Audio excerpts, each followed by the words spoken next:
When Free Willy splashed into theaters in 1993, it wasn't just a family movie about a boy and an orca, it was a cultural tidal wave. Kids begged their parents for pet whales, the theme song topped charts, and the real-life whale, Keiko, became an international celebrity. But behind the heartfelt jump over that rock wall are stories wilder than any on-screen wave. Here are 20 weird, surprising, and splashy facts about Free Willy. The orca who played Willy wasn't a Hollywood animatronic. He was a real whale named Keiko, which means lucky one in Japanese. Born in 1976 off the coast of Iceland, Keiko was captured as a calf and spent years in various marine parks before landing in Reno-Aventura, a theme park in Mexico City. When Free Willy producers came scouting for an orca, Keiko fit the role perfectly, gentle with humans and easy to train. Ironically, the story was about freeing a whale from captivity, yet the real Willy was performing in a cramped tank. Keiko's soulful eyes and playful nature made him perfect for the film's emotional scenes, turning him into an overnight star. Would you have guessed a movie orca could become as famous as the actors? Smash that like button if you think Keiko deserved an Oscar for Best Splash Performance.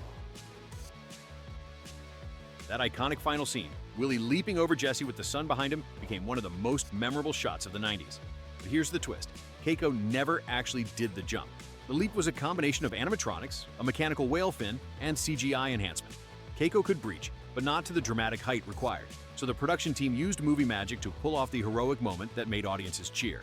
Director Simon Windsor said they timed the spray and lighting so perfectly that even seasoned trainers were fooled. Kids everywhere thought Willy could clear a rock wall like a dolphin on steroids. In truth, Keiko saved his energy for easier tricks, and maybe for his snack bucket. Did that fact just ruin your childhood, or make you respect the crew more? Comment below. During filming, Keiko lived at Reno-Aventura in Mexico City, where his tank was far too shallow in some areas, definitely way too shallow for a 7,000-pound orca.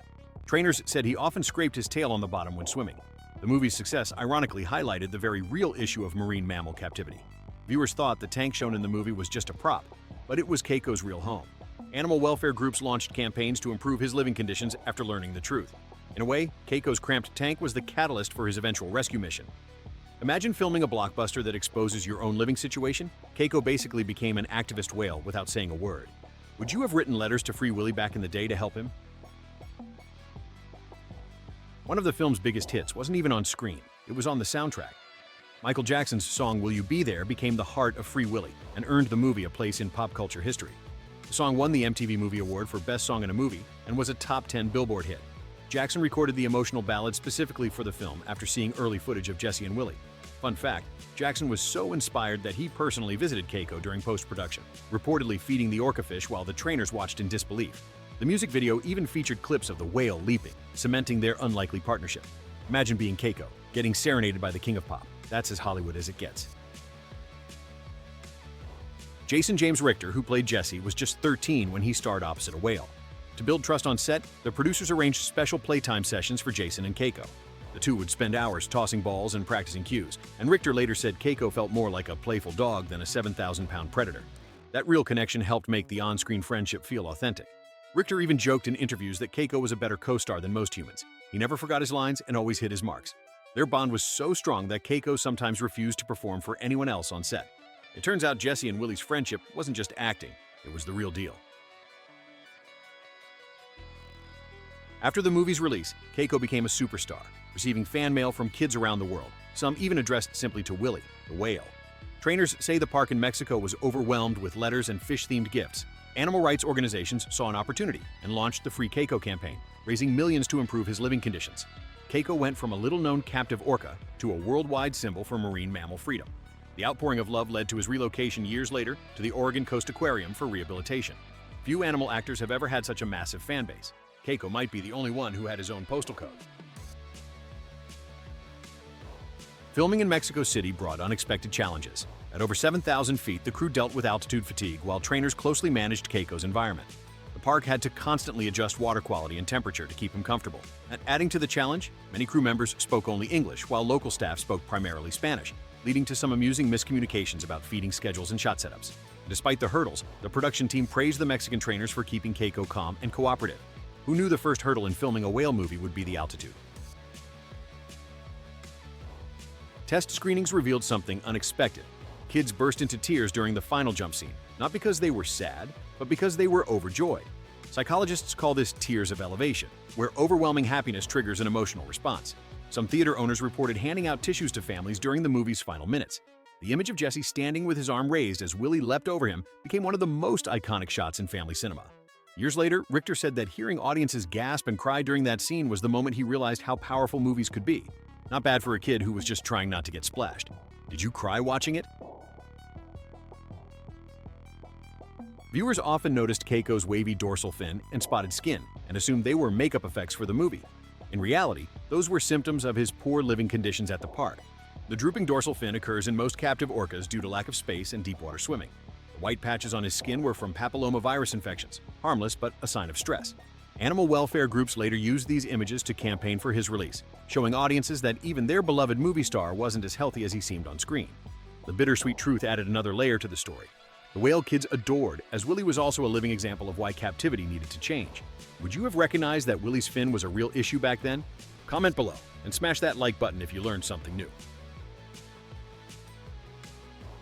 The production team needed Willy's tank to look cinematic, so they dressed up Keiko's real tank at Reino Aventura with fake rocks, waterfalls, and improved lighting to give it a more oceanic vibe. They even installed underwater cameras for close-up shots of Keiko swimming gracefully. The set designers joked that they were basically redecorating a tiny apartment to look like a luxury mansion.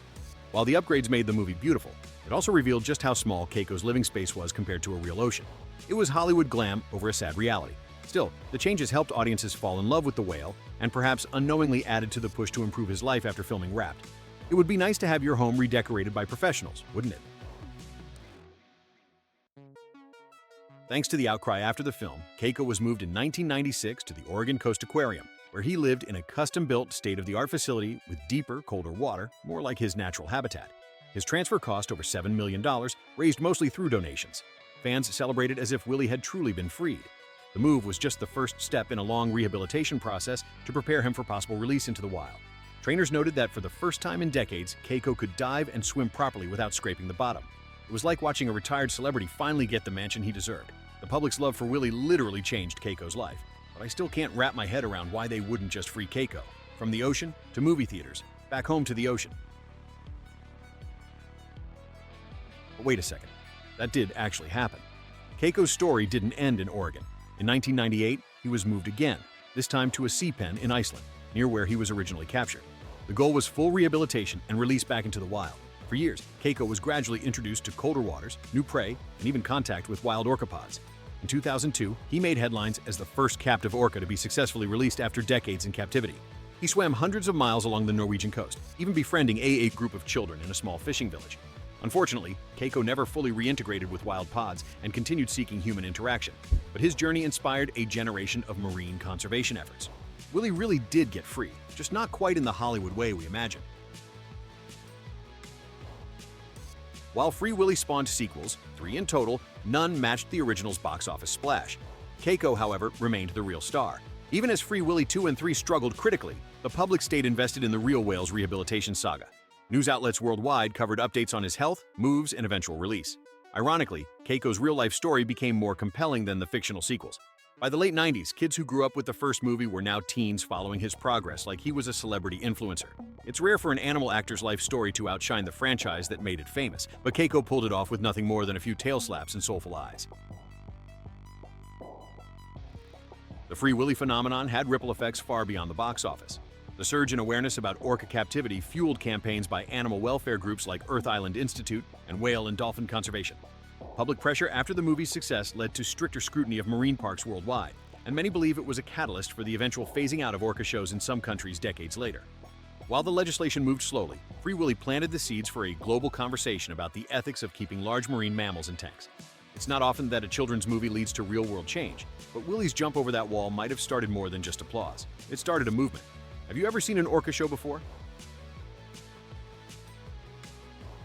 Although Jason James Richter was just a teenager, he did many of his own stunts, including swimming scenes with Keiko. Trainers taught him how to approach and signal the orca safely, and he spent weeks learning to hold his breath and dive confidently. Richter later said the scariest part wasn't Keiko, but the water's cold temperature and the pressure of performing on cue with a live whale. While safety divers were always on hand, most of the touching moments between Jesse and Willy were real interactions, not doubles or animatronics. Richter's authentic bond with Keiko gave the film a genuine heart that CGI could never replicate. Would you have volunteered to swim next to a 7,000-pound orca at 13 years old? Comment your brave or nope answer below. Keiko was a professional, but there were limits. For action-heavy scenes or tricky close-ups, the production team used animatronic and CGI stand-ins. Special effects legend Walt Conti, who later worked on Free Willy 2 and Flipper, designed a life-sized mechanical whale that could mimic tail slaps, surface swims, and even breathe mist. This hybrid approach allowed the filmmakers to protect Keiko from overwork while still capturing dramatic shots. The animatronic was so convincing that many audience members never noticed the switch. Even Richter admitted he sometimes forgot which scenes were with the real Keiko and which were with the mechanical double. Proof that Hollywood's best trick in 1993 wasn't just CGI, it was practical effects done so well, you'd swear you were watching the real deal. Believe it or not, early drafts of Free Willy didn't have the uplifting jump to freedom finale we know today. The original script ended with Willy staying in captivity, emphasizing the harsh reality that most captive orcas never get released. Test audiences found it too depressing, especially for a family movie. The producers decided to rewrite the climax to give Willy a triumphant escape, resulting in the legendary rock wall jump scene. It turned out to be the right call. That moment became one of the defining images of the 90s cinema. But the darker draft shows the filmmakers initially wanted to send a sobering message about marine parks. Imagine if kids had walked out of theaters crying because Willy stayed in the tank. That would have been a very different cultural legacy. A more accurate one, but definitely a sadder one. Even after tasting freedom, Keiko's life wasn't smooth sailing. Years in captivity had left him with weak immune defenses and limited hunting skills. After his release, he often sought human interaction and supplemental feeding from his caretakers. In 2003, just a year after his sea pen release, Keiko sadly died of pneumonia at about 27 years old, slightly younger than the typical wild orca lifespan.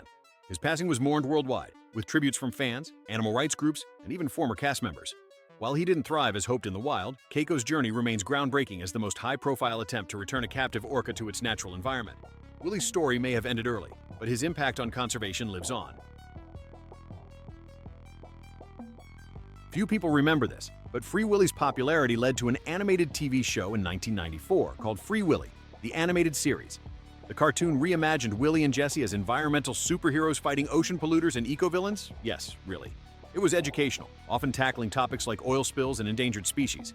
Keiko obviously didn't voice the whale, but the series kept his friendly image alive for younger audiences. While it only ran for 2 seasons, it introduced a new generation to marine conservation themes and kept the franchise alive between movie sequels. The idea of a crime-fighting cartoon whale might sound silly now, but back in the 90s, Saturday mornings were packed with even stranger shows. How many do you remember? Keiko's incredible journey came full circle in Norway, where he spent his final years swimming in a protected fjord. After his passing in December 2003, he was buried on a quiet hillside near the village of Halsa, overlooking the waters where he'd enjoyed his last taste of freedom. Locals held a simple but heartfelt ceremony, with schoolchildren singing songs for the beloved whale who had brought their small village worldwide attention. Today, visitors can find a modest memorial stone at Keiko's burial site, marked with his name and a carved orca silhouette. It's not flashy like a Hollywood star's tribute, but it reflects the dignity and peace he finally found. Fans often leave flowers, small whale figurines, or handwritten notes thanking him for inspiring global awareness about orcas in captivity. It's a reminder that Keiko's legacy lives on, not in a tank or a theme park, but by the sea where he belonged. Conclusion, and there you have it, 20 weird, wild, and heartfelt facts about Free Willy and the incredible orca behind it, Keiko. From tiny tanks in Mexico to global fame, from animatronic doubles to real-life activism, Willy's story went far beyond the silver screen. Which Free Willy fact surprised you the most? The Michael Jackson connection, the real jump reveal, or Keiko's release back into the wild? Drop your answer in the comments, hit that like button if you learned something new, and subscribe for more deep dives into the untold stories behind cinema's most iconic creatures.